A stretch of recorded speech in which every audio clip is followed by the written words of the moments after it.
uma instituição que é considerada o baluarte à mensagem fundamental das idades anteriores. E então ele escreve um livro que é Ciência e Jesuitismo, onde ele diz, isto seria muito interessante para a época, naquela época, que a persistência de pessoas, de instituições, com sentimento religioso da chamada era que está a emergir a idade positiva, era visto como algo já fora do tempo, já do passado, como imperfeição. E, portanto, ser religioso no tempo da idade positiva era visto como uma forma de doença, como loucura para um organista. E então considera, nesse quadro, que essa forma de doença mental de loucura que era persistir no religioso, de acordo com essa análise, era preciso ser erradicado aos argumentos científicos. E ele, depois dessa leitura que faz, esse diagnóstico que faz, considera que os loucos por excelência e mais perigosos da idade positiva que estava a emergir eram os jesuítas. E, curiosamente, usa. É preciso dizer que naquela época eles também estavam muito marcados pela chamada frenologia. Isto é, faziam diagnósticos de determinadas doenças mentais a partir da configuração cerebral da pessoa. Então, acreditava-se, se fosse interessante, foi superado, felizmente, que uma pessoa para ser ladrão, para ser corrupto, para ser criminoso, para ter determinados desvios sociais considerados intoleráveis, não era qualquer pessoa que poderia ser, ou precisava ter uma determinada configuração cerebral. E então, nesse sentido, eles faziam essa avaliação e faziam estudos e costumavam fazer chamados exames antropométricos e fronológicos do cérebro. E ele, nesta análise, que é influenciado pela tradição italiana e francesa, ele considera que também, assim, quem quisesse ser padre ou jesuíta, basicamente, quem quisesse ser religioso, precisa ser religioso, padre ou jesuíta, que era o grau extremo, não podia ser qualquer pessoa, precisava nascer com a determinada configuração cerebral. E então, curiosamente, quando se dá a Primeira República, que os jesuítas são expulsos, os republicanos estavam aivados desta teoria, prenderam os jesuítas ali em Caxias e tentaram testar as ideias do Miguel Bombarda, fazendo exames cronológicos. E há fotografias abundantes sobre isto na legislação portuguesa, que antes de eles serem deportados foram submetidos a estes exames para tentar testar as teorias de que determinadas configurações cerebrais, só quem tivesse uma determinada forma cerebral é que podia ser jesuíta. Portanto, a vocação era pré-determinada. Nós esqueçamos que a teoria do cientismo materialista em que o Miguel Bombarda se escrevia tinham na base uma filosofia determinista, isto é, os nossos comportamentos não eram livres, como defendia o cristianismo de tradição católica, mas eram determinados por uma determinada constituição cerebral, física, etc., por um conjunto de circunstâncias que levavam a pessoa a agir daquele modo. E uma das formas de diagnóstico era precisamente era esta.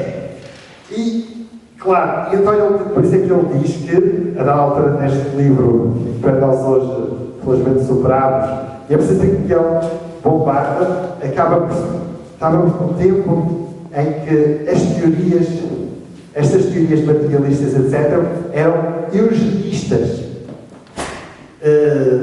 E o que é eugenistas? Como se sabe, o que aconteceu na Segunda Guerra Mundial com o nazismo tinha por trás uma tradição eugenista de exclusão. Então, hoje em dia vivemos, felizmente, nas antípodas, pelo menos, em grande medida.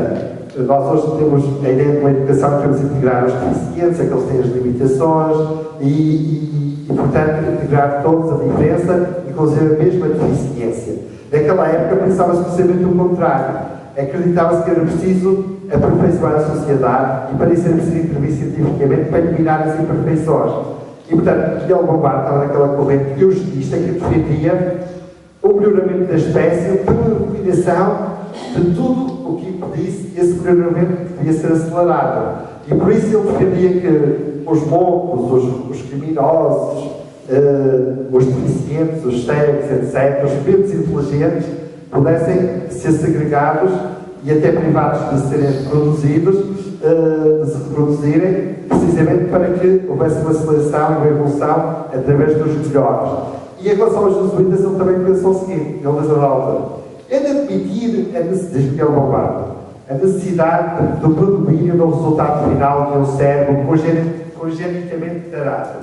Eu penso que não pode ser jesuíta quem o queira. Há cérebros predispostos para esse mal, como usar pretextos para o crime vulgar, como usar talhados para a loucura ordinária, a veracidade dos tipos profissionais de tarde, portanto, estão o grande mestre da biólogo, de um modo geral, é para mim uma realidade. E por isso, ele depois, ele aplica as suas jesuítas em todas as situações, portanto, todos os grupos considerados com deficiências graves. E depois apresenta soluções para os vários grupos. Uns tinham que ser conscritos do manicômio, e depois os jesuítas, curiosamente, ele distingue dois níveis. Os jesuítas incorrigíveis, que iam ser enviados para uma ilha deserta, no meio do Pacífico, para lá se extinguirem, portanto, soluções pré-nazistas, curiosamente, ou então encerrados numa instituição de correção que pudessem ainda ter alguma solução de se melhorar, aqueles menos tivessem o mal menos avançado, ou então no interior de Angola, no lugar em que fossem extinguidos no contacto dos selvagens, como depois com a solução. Mas isto é o que estava em voga no tempo, era assim que se pensava, à luz deste darwinismo social, que depois, cientificamente,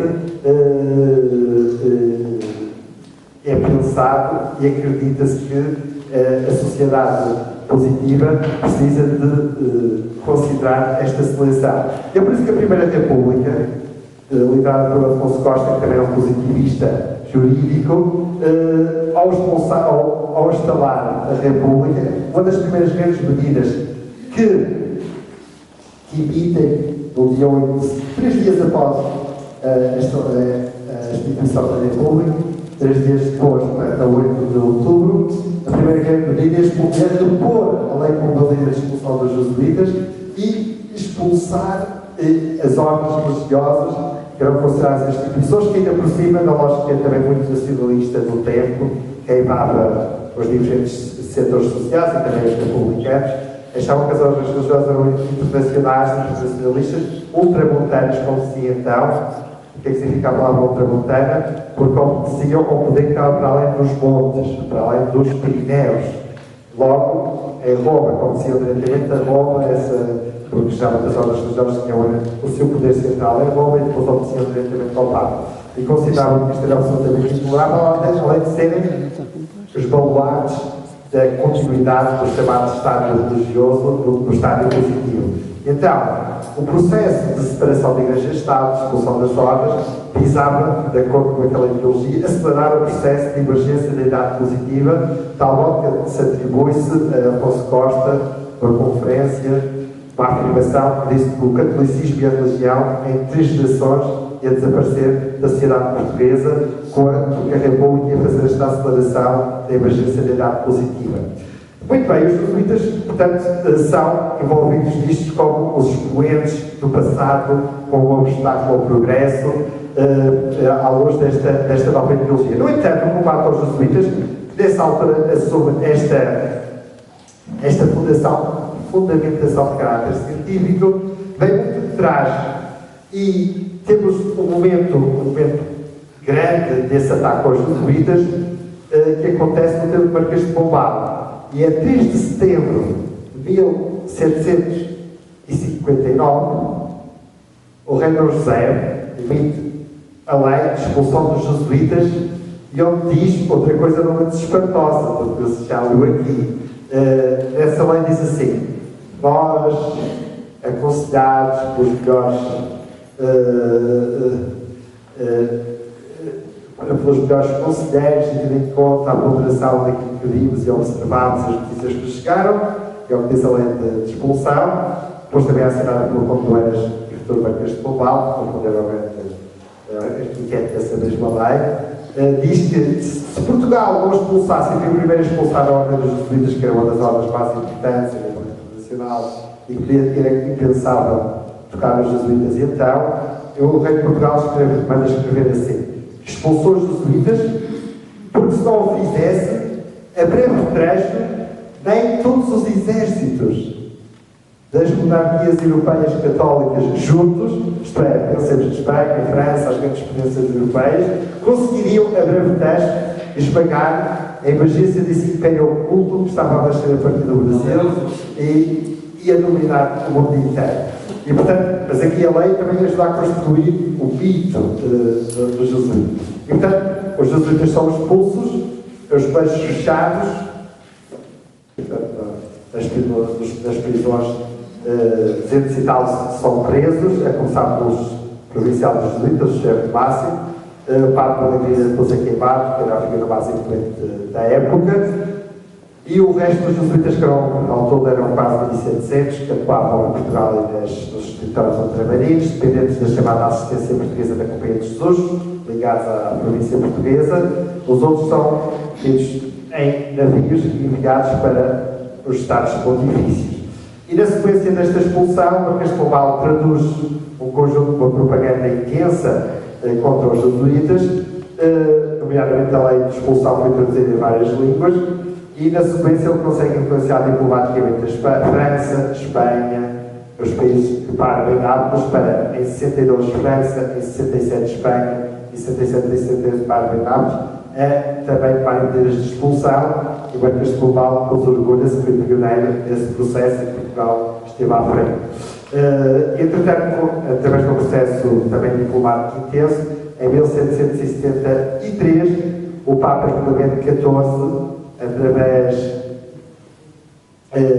de uma Dominus Actualua, Dominus Ad Redemptor, no breve, extingue os jesuítas a nível internacional, sendo eles só restaurados em 1814 do outro Papa, Pio VII, e o ano passado comemorou-se os 200 anos da restauração dos jesuítas. E, portanto, de repente, esta ordem poderosa é extinta, e é expulsa, extinta, e ao mesmo tempo isto é acompanhado por uma produção de propaganda absolutamente intensa, começando, e em Portugal existem, o Marquês de Pombal vai produzir um conjunto que eu chamo de catecismos anti-jesuíticos, que vai marcar depois toda a leitura dos jesuítas posteriormente, sendo o mais importante, os três mais importantes, a relação abreviada do que os jesuítas estavam a fazer no Brasil, as revoluções do Paraguai especialmente, foi editada em 1757, em 1767 e 68, a dedução cronológica analítica, que hoje em dia já não se fala muito, mas é muito interessante, em 5 volumes grossos.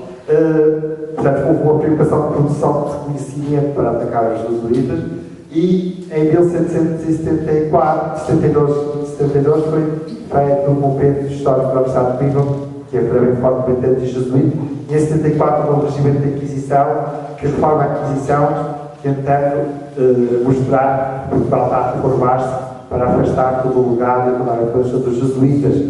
E basicamente esta documentação, o que diz, e de uma forma simples, de uma forma sintética, diz que o Marquês de Pombal tenta justificar esta medida extraordinária de expulsão, dizendo que, basicamente, o esquema mediático da magnificação da história, dizendo que até o momento em que Portugal, em que os jesuítas, até o momento em que os jesuítas entraram em Portugal, em 1540, Portugal vivia um milhão. Logo nas palavras iniciais da dedução cronológica analítica, eu vou fazer essa leitura da dedução cronológica analítica, que é um pedaço fastidiosa, e de quem Almeida Garrett das Viagens da Minha Terra dizia: os muros, falava dos muros cinzentos da graça, que eram mais cinzentos e chatos que a dedução cronológica analítica.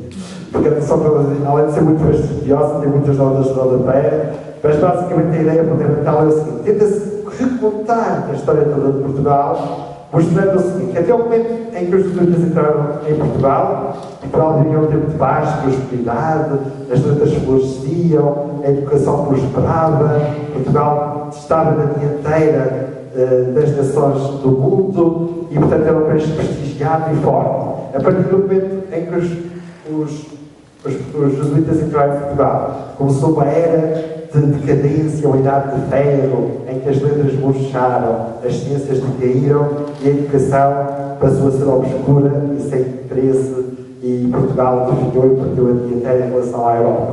E que agora vinha então o Marquês de Pombal, ele também que se chamava de Dom Sebastião José de Carvalho e Melo, Paulo Dom Sebastião, a renovar e impor um novo paradigma para precisamente fazer a renovar-se o tempo. E aqui está um esquema de leitura que faz parte dos sítios da história. A ideia de que houve uma idade de ouro, que é um esquema piluído, bem piluído, curiosamente. Não é por acaso que os Açores do Marquês de Pombal estavam fundamentalmente, isto não deixa de ser para o Norte de Sal, também dava muito de falar, os grandes Açores do Marquês de Pombal em Conselheiros e que fundamentaram esta propaganda da jesuítica eram membros de outras ordens religiosas. O Papa que os seguia era franciscano. Um dos grandes conselheiros do Marquês de Pombal era Frei Manuel do Cenáculo, que era franciscano.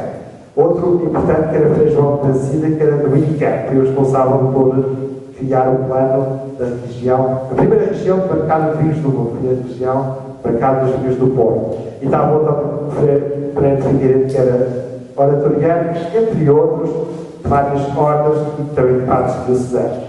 Isto também tem muito sentido para perceber também o contexto, os xadrez de influências da época. Portanto, contrariamente ao que se disse no século XIX, e um aspecto que importa clarificar também aqui, é que no século XIX cantou-se muito o Marquês de Pombal, as igrejas da estátua, e fez-se o Marquês de Pombal o anticatólico e o anticlerical. Não.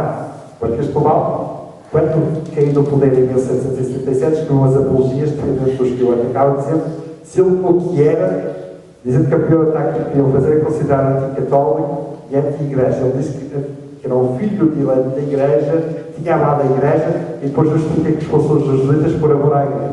Essa é outra questão que vamos tentar explicar porquê, naquele texto da época. E que, de facto, o Marquês de Pombal não só era católico, como ele próprio, como diz, ele próprio foi doador, patrão de muitas igrejas, como era membro, e pouca gente também sabe disto, era familiar da Inquisição, fazia parte dos quadros da Inquisição. E mais do que isso, ele pertencia à Ordem Mistério de São Francisco, à Ordem de Sociedade de São Francisco, portanto era franciscano. Ninguém sabia disto, pois não? Portanto, são estas coisas que a história já não conta, mas que é fundamental perceber para perceber o contexto da época e para perceber que muito do que se escreve depois não corresponde àquilo que é de facto o tempo que é preciso ler a documentação do tempo para se perceber o que estava a passar. Ora, então estamos a esta ideia que os jesuítas só fizeram mal a Portugal e, como dizia António Borges de Macedo, Marquês de Pombal é responsável por criar a condição cronológica de depois da leitura da história, que divide em três tempos: o tempo glorioso, o tempo de fé e o tempo de restauração. Ele estabelece uma leitura partidária da história de Portugal. A partir daí, a história de Portugal passa a ver duas histórias de Portugal. Uma que interpreta a história de Portugal à luz daqueles que, dos jesuítas e de outros, também pode ser a coisa da perspectiva contrária, também se faz a propaganda ao contrário, estabelece uma visão em que há os inimigos e os adjuvantes da construção de Portugal. Mas a realidade nem sempre é assim, porque eu assim acaba por ser uma mitificação, uma simplificação da história que nós, à luz agora da metodologia historiográfica contemporânea, precisamos de compreender e de uma forma mais distanciada. E curiosamente, agora me perguntaste, porque o Marquês de Pombal expulsou, atacou, estabeleceu essa. Porque é que ele. Se lerdes as leis pombalinas do tempo do Marquês de Pombal, que estão editadas em três códices, temos consultado todo o tombo, a maior parte dos preâmbulos a essas leis começam assim. E curiosamente, o Frei Manuel do Cenáculo, depois foi ministro de Beja e esse ministro de Évora, diz que era importante ler os preâmbulos das leis pombalinas. As leis pombalinas não são uma legislação, é uma legislação muito ideológica e justifica o que faz. Realmente o Marquês de Pombal teve que operar um conjunto de transformações chocantes, fraturantes, e tinha que arranjar um alibi, tinha que arranjar um inimigo, uma justificação poderosa. Então o que é que faz? Em quase todas as leis diz-se assim, da Inquisição. A Inquisição era uma coisa terrível, desolana, estava marcada por leis que davam uma imagem de Portugal, mas quem é que influenciou essas leis foram os jesuítas. Em 1756, houve uma lei de Marquês de Pombal que decreta a liberdade, o fim da escravatura aqui. Marquês de Pombal foi pioneiro, foi a primeira a abolir a escravatura na metrópole, a nível europeu. E ele começa a lei dizendo assim: os jesuítas criaram leis absolutamente más, terríveis, e nós agora, à luz de leis racionais, esclarecidas, vamos fazer novas leis fundamentais. E assim sucessivamente, todas as leis, a maior parte das leis que o Marquês de Pombal implantou, tentava justificar porque é que as implantava e porque é que mudava a realidade, criando aquilo que nós chamamos de um bode expiatório. Que se enquadra este tipo de hermenêutica da história, identificando e simplificando, enquadra-se naquilo que um estudioso francês, por exemplo, placa, se chama Leon Poliakov,